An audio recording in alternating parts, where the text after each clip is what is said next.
Alright, people. Review of the week time. So, hell of a lot to talk about. There's always a lot to talk about, but today there is a hell of a lot to talk about. A lot of recap of the fights that happened over the weekend, a lot to preview for the coming week because there is a few shows on this coming weekend. And obviously, we are now less than 2 weeks away from the rematch Tyson Fury versus Alexander Usyk 2. And blimey, things are moving quick, aren't they, with regards to that. I can't wait for that fight. I really can't. In terms of the fights that happened, we're obviously going to talk about the Magnificent Seven show that happened last night. I only seen highlights of Navarrete versus Oscar Valdez 2. Navarrete winning by a 6 round stoppage. Valdez was down, looked a painful as hell body shot he took. Basically Ramirez quit bizarrely in his rematch last night. Now, Ramirez had been looking pretty good over the last couple of years. You know, he lost his pro debut, and then he came again and he came good, and you know he came unstuck against this guy twice now. I didn't get a chance to see Liam Parrow versus Richardson Hitchens. I know it was a split decision. A lot of people feel that was controversial that it was even a split decision because apparently one of the scorecards was 117-111 to Liam Parrow, which a lot of people are saying is absolutely inexcusable. And although I haven't seen the fight because I've actually been extremely busy today, I'm going back home to London tomorrow evening. And today, a lot of really the last couple of days has been catching up with friends. And today, one of my oldest and closest friends actually, he became a dad 2 weeks ago. So he had twins. So I got to meet them today for the first time, and that was epic. That was really epic. They're absolutely, these are like look up perfect in the dictionary, and you'll see these two. So that was something special. And then I'm actually not long back. I went out for dinner with my neighbours and their two little girls. So I haven't seen them in a little while. So yeah, being back home in Ireland for a couple of days, it was recording kind of took it back. Well, I didn't really take a backward step. I've been still doing a lot, and I still have a lot more to do before I go back to London. But you know, other things kind of come in, so I haven't had a chance to look at that fight yet. But what I will say, if it's as controversial that scorecard as people are suggesting, there needs to be an investigation. It's as simple as that. Something needs to be done. And Carl Frampton hit the nail on the head a couple of months ago, where he said that a scorecard that's as bizarre as that, they won't go any further with that because the right man won. As far as they're concerned, if the right man is deemed to have won, then a split decision and a bizarre scorecard, that will just, get, under the rug. Who cares? Unless it's a massive error on the judge's behalf. I remember a few years ago, Ryan Burnett fought, I think it was Lee Haskins or something. I think it was Lee Haskins he fought. It was for the IBF bantamweight title. And it was actually on a Sky show. Eddie Hearn promoted it. And Ryan Burnett schooled him.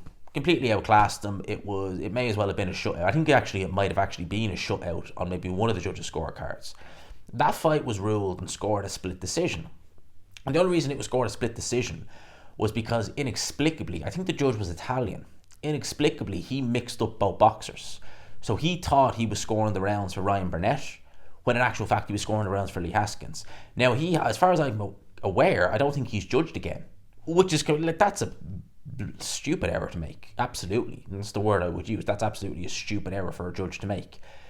Something like that, they'll investigate it. But if it's just, I liked his style, they won't do anything. They need to. It doesn't matter if the right guy won. They need to investigate. It's as simple as that. Now, in terms of the Conlan show that was on, so Pro Box TV, I knew there was a show in Ireland before the end of the year, but I didn't know it was this weekend until I literally seen it come up on X that Pro Box was live, and I was like, oh crap, it's in Waterford, County Waterford, in the south coast of Ireland. And it was headlined by Tyrone McKenna, who I actually thought has retired more than once over the last year and a half, but he came down from Belfast to fight Dylan Moran.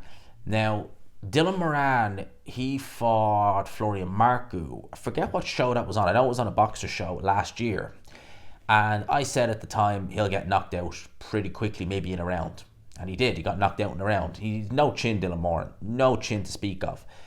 And he went in there at McKenna. Now, McKenna is not a noted puncher. He's more a volume, pressure kind of guy. He'll just outwork you. He's not a noted puncher. He went in there, and the BUI, which is the Boxing Union of Ireland, they're the people who gave Dylan White the okay to fight in Castlebar back in March, in spite of the fact that he failed a PED test not even a year prior, or had an adverse analytical finding is the correct term we should really be using, but it's essentially failed a PED test, that's what it is. They were the ones who gave him the okay, the green light. And a lot of people have said that they've wondered, what are the BUI like? Well, this fight right here shows that the BUI and the officials are either incompetent, which they probably are, to be honest with you. They probably are. Because I've heard a few things about them and you just think, that's probably just reeks of incompetence, simple as. Either that or there is a little bit of shenanigans at play. And it was so bad that the commentators, Chris Algieri, Paulie Malignaggi, they were even saying that's definitely corrupt. And they were, because basically it was a good scrap, and the commentators, Paulie Malignaggi, they didn't give a damn. I mean, they were making jokes about a lot of the fighters, and they didn't give a damn. Basically, what happened was Tyrone McKenna dropped Dylan Moore in the first round. At the end of the first round, the very end of the first round, I think it was a big straight left hand. And Dylan Moore went absolutely tudding to the canvas. I mean, he hit the deck. And when he got back up, he was in no fit state whatsoever to continue. No fit state to continue. The referee should never have allowed him to proceed. Even though it was the end of the round, he was clearly in no fit state to continue. The referee administered a count and then stopped and paused for about another 10 seconds and then said box on, at which point the bell came. All right?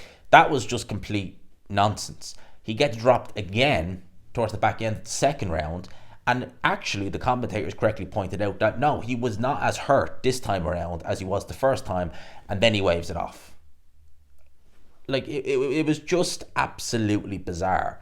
The BUI did not cover himself in glory, but of course, when have they ever? And listen, I know Conlan is going to be doing more shows, but I worry about that because I like seeing big time boxing in any part of Ireland, no matter where it is. Especially people like Conlan, who has a name, and Conlan boxing and stuff like that. Doesn't always have to be in Belfast. Doesn't always have to be in Dublin. Why not bring it to some other counties? But for the love of God, do better. That's what I got to say about that. That's all I got to say about that. Oh, and before I talk about the Magnificent Seven, I will touch very, very briefly. For my sins, I watched Kubrat Pulev versus Manuel Charr.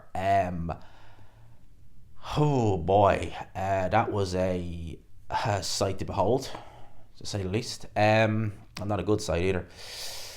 Yikes. It sounded to me like, and even in the zone, there was like a couple of, you could hear on the commentary that there was issues. I think there was like sound issues at times on the commentary and stuff, but you could tell the commentators didn't even give a damn. This was just the most random, obscure fight, and they sold it as a heavyweight world title fight. Manuel Charr hasn't fought a live opponent since he fought Ustinov back in 2017. November 2017, that's the last time he fought a live opponent. This is a guy who was knocked out cold by Myris Bradis nearly a decade ago, when Myris Bradis briefly stepped up to heavyweight. This is a guy who's, the only noticeable win he's had, for all the wrong reasons, is Christopher Lovejoy 3 years ago. Took his O, the first man to take Christopher Lovejoy's O. There you go, you can tell your grandkids about that one. But this fight was a joke. Both guys looked slow as molasses in there. Pulev, the once sharp jab is gone, it's faded. What was the point in this fight? It was just ridiculous. The styles didn't blend at all. It was just bizarre. I don't even know what the hell they were thinking doing this fight. I don't really know why DAZN picked this fight, but I really don't. It just was just really bizarre. Either way, Pulev can say he's got a regular heavyweight title. Well, if you want to claim that as a world title, Frank Warren will be on the phone to you saying fight Moses Atema. Moses Atema would have made short work of either of those guys. I hope to God Frank doesn't do that. I really hope he doesn't. I hope he decides if he's trying to break Mike Tyson's record to go the legit way, because that is like, that regular title with the WBA at heavyweight is that's like an old man's belt now. That's literally where, okay, you're an old fighter from the previous era, and I'm not talking about, the Tysons, the Tyson Furies, the Joshuas, the Wilders. I'm talking about the Klitschko's. You're an old fighter from there. You can never pick up a world title. Here you go, the seniors title. That's they may as well call it that, the WBA seniors heavyweight title, because that's basically who's going to compete for it. Fighters who weren't good enough to win one under the Klitschko era, there you go, you can pick up that secondary title. That may as well be what it is. It was just bizarre. Now we get into the real boxing. We've talked a lot already. There's a lot more to go. Obviously, I watched the Frank Warren Magnificent 7 show. I did a couple of reviews. Let's talk about Solomon Dakers versus David Alaye very briefly. Again, I watched the fight live at the time. I expected Alaye to win it comfortably without any problem. You know, Solomon Dakers, he could be a lovely, lovely fella. I'm sure he is. But for me, I've looked at many of his fights for my sins, and he's never impressed me in the slightest. He really hasn't. And I thought that Alaye, although some people have question marks about him, and maybe rightfully so, I thought he'd have enough to win pretty easily. I didn't think he'd get rid of him in the first round. I think it was only, 2 minutes into the fight thereabouts. But it was a big left hook right on the temple. Referee right to stop it. Solomon Darcy was never going to get up from that. Dakers was never going to get up from that at all. So he moves on, and, you know, English level is... There's no shame in it, certainly not. Sam Noakes, Ryan Walsh, you know, I thought Ryan Walsh would give maybe a little bit more than he did. It wasn't a great fight to watch, really. It really wasn't. Sam Noakes nearly was able to get to Ryan Joyce in the very, very last round, but ultimately it was just Ryan Joyce just taking a beat and sitting back for 12 rounds. Okolie made his debut at heavyweight against this Hassan Mohammed guy. Honestly, he got stopped in 3 rounds by Zan Kotsabutsky. I'm amazed this guy has so many wins. I know you look at his record and it's absolutely abysmal. It's atrocious. It's a disgrace, this record, how obscure some of these names are. I mean, there's a DQ win in there, for God's sake, and everything against the guy with 13 losses. Look, this guy won't tell us anything about Lawrence Okolie. Lawrence Okolie, big puncher, we already knew that. Probably one of the, sharper, bigger punchers in the heavyweight division now. But that's not going to tell us anything about him. I still think 260 is way too heavy. I think that in there against someone like a Daniel Dubois, Martin Bakole, Azile Zhang, a Filip Hrgovic, he's going to get outmanned, even if he is the bigger guy. And a weight like that is just going to fatigue him. He looked fatigued already, even in that first round. For me, he looked fatigued. He looked slow. I wasn't impressed. I wasn't that impressed. I knew he had punching power. I knew he was able to score a knockout. There's nothing there that I didn't already know about Okolie. I just don't think the weight is a good idea, and I think him a heavyweight, he's going to struggle. Brad Paul versus Denzel Bentley. Bentley started off very, very well. Brad Pauls came back into it in the mid-rounds, and then Bentley ultimately was able to go and push further ahead. He is now on the verge of a world title fight. I thought it was a very, very good fight, by the way, as well. It was a really entertaining fight. And Denzel Bentley, when I watched Denzel Bentley early in his career, I wasn't that impressed. Then he fought... can't think of his name now, actually. I seen him fight this. He actually fought a rematch with this guy. I'll tell you who it was. It was Mark something. I cannot remember his name. Mark Heffron, that was the guy. And he looked mad impressive. Really, really impressive. That was in 2020. Then they ordered him versus Felix Cash. And I was actually making Denzel Bentley quite a strong favourite in that Felix Cash fight, to be honest, which I really was. Cash has never looked as good before, and he's certainly never looked as good after. Strange that, isn't it? Makes you think. Anyway, he lost that fight. Comprehensively, really lost that fight. He was knocked out in 3 rounds. But yet he's been the one who's been able to push on. He started quite slow against Yanibek Alim-Kanouli. Some argue that if he'd started a bit faster, he might have won. I doubt it. I don't think Alim-Kanouli was really in that much bother, crazy amount of bother. But yeah, it was very competitive. So he's chasing another world title. If he can't do it, maybe a rematch with Nathan Heaney, right that wrong, because he should never have lost that fight. He lost it legitimately. It was a legit loss, but he should never be losing to someone like a Nathan Heaney. I know Brad Paul stopped Nathan Heaney, but I think Denzel Bentley, I don't want to say let himself down. Maybe that is the way to say it. Maybe he did let himself down. He's better than that. He is better than that. Let's see what he does. He's chasing world titles. Look, with the right champion, I wouldn't necessarily rule it out. I wouldn't necessarily rule it out. So, let's have a look, see at some boxing news. Now, Israel Madrimov, before I'll talk about the February 22nd card in a minute, and just I'll talk about it now in a minute. I love this card. But on that card, we were hearing that it was going to be, well, we know it's going to be Israel Madrimov versus Virgil Ortiz, which, again, fight I love. But then you stop and say, well, hang on a minute. And as I said, he's on the Fury Usyk undercard. It's too short a turnaround for him to fight on that card. And it wouldn't be a short turnaround if he was fighting, Joe Blow, John Doe. Sort of way, someone who's a bit obscure. It wouldn't be that bad. You'd say fair enough. But he's fighting Boacek, a world level fighter. So there's no guarantee he even beats him. So I was thinking, Jesus, that's cutting it very, very close. Well, apparently that fight's now been cancelled. He's been suffering from acute bronchitis. Really? I'll bet he has. Just nothing to do with the fact that another fight's been announced. I'm just saying. That does leave a vacancy there. Ishmael Davis, the man who stepped in on a couple of days' notice to fight Josh Kelly. He steps in to fight Boacek. I think Israel, I think it is how you say it, Israel Davis is a trooper. Fantastic to take the fights on short notice, but this isn't Josh Kelly. It's going to be tough. It's going to be very, very tough in there. And that's going to be the co-main event on the Fury versus Usyk show. I think they should move Atelma to co-main event personally, because I think that fight is more intriguing and it will set up the main event quite well. So I think if I was Turki Al-Ashik, I would be saying move the Atelma fight, him against MC McKean, move it to co-main. I believe it is the third fight before the main event. I would move them around. I would move Boacek down one and Atelma up one. That's what just me thinking out loud. That's what I would do. Fury versus Usyk. Okay, so we are less than 2 weeks away, and we've seen Gareth Davis say that Fury is looking to come in heavier, potentially nearly a stone heavier in the low 270s. Now, Fury coming in the low 270s, I wouldn't have an issue with that necessarily. I think that might actually be a good compromise weight. You're not as light as you were in the first fight, therefore you could argue he's not having to train as hard. And what I mean by not train as hard, not have to train himself into the ground, overtrain is essentially what I'm getting at.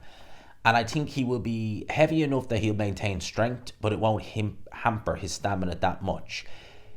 Other people are saying, and he does noticeably look heavy, Tyson. He does. If he comes in heavier than that, let's say in the high 270s, low 280s, he's going to run into problems. He's going to run into big problems. It's intriguing, this rematch, because we've seen the face-off already now. We've seen both face-offs. Fury is saying he doesn't need to change anything. Fury is saying he needs to do this. Alexander Usyk is just saying, I will not leave you alone. So we kind of know what he's already going to do. But there's so much that Fury can change and do different. And I'm really enjoying looking through the footage of the first fight and just trying to say, well, if he does this different, I've got plenty more videos lined up on that. Make no mistake about that. I'm truthfully looking forward to that. Usyk Fury, it's going to be fun. I think Fury can win this. It's not to say I'm picking him necessarily, but I think he can win this. 2 weeks away, people. It is going to be... It's getting to what it was in May. It's feeling like that. You're seeing eyes really on the sport again. It's picking up everywhere, and I think that we owe Tyson Fury and Alexander Usyk a lot of credit, because they are bringing eyes to the sport of boxing, good eyes. And I can't wait for this fight. I really do believe we're going to get an excellent fight, and I think it's setting us up for a phenomenal 2025. I think it's going to set us up for a phenomenal 2025. And one of the first shows we are going to have in the year 2025 is going to be the February 22nd show. Now, I'm going to try, because I'm going to talk about that now in a sec, but Tommy Fury and Darren Till, apparently that fight's cancelled. I just said I was going to talk about it briefly, but I just said I'll just chuck that in there. That's cancelled for what it's worth. Darren Till, Tommy Fury, fight cancelled, don't care. I was more kind of thinking, what's John Fury going to be like, as opposed to how will the fight be. Don't care, but it's cancelled for those who want to hear talk about that. Now, the February 22nd show, which, honestly, like, I look at it here on BoxRec, and I'm just like, this is actually I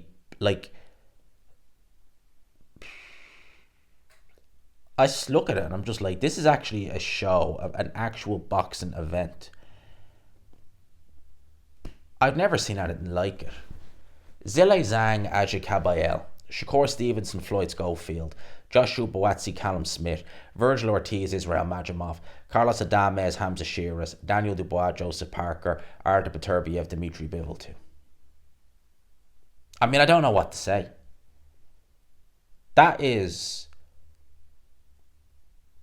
just, honestly, like, that is, looking at it there on BoxRec, I'm just thinking, thank you, Turkey, because that is one of the, if not the best card I've ever seen, certainly as a hardcore fan. Zhang versus Kabayel will be good. Maybe Shakur will surprise us, who knows. Boatsi Smith, epic. Epic. Absolutely epic. Ortiz versus Majimov, that is going to be, I don't know. I might even fancy Majimov to win that fight. You know that? Shiraz, Adames. Some are saying Adames is very, very good. Let's see. Dubois, Joseph Parker. I think that's going to be a really good fight. I really do. I think it's going to be a really good fight. And then finally, Beterbiev versus Bivol. Need I say more? The first fight was brilliant. I think the next fight is going to be just as good. People, February 22nd is just, I cannot believe we have a card like this. It's just, you cannot, people, like, you cannot complain. We want these big shows. We're getting them. And this is just, apparently Eddie Hearn and Frank Warren got Turkey to not pull 2 fights from it necessarily, but move them onto a March date because he wanted 2 more fights. And apparently they were big fights. Jesus, could you imagine? We'd be up until 3 o'clock in the morning with this show. Be unreal.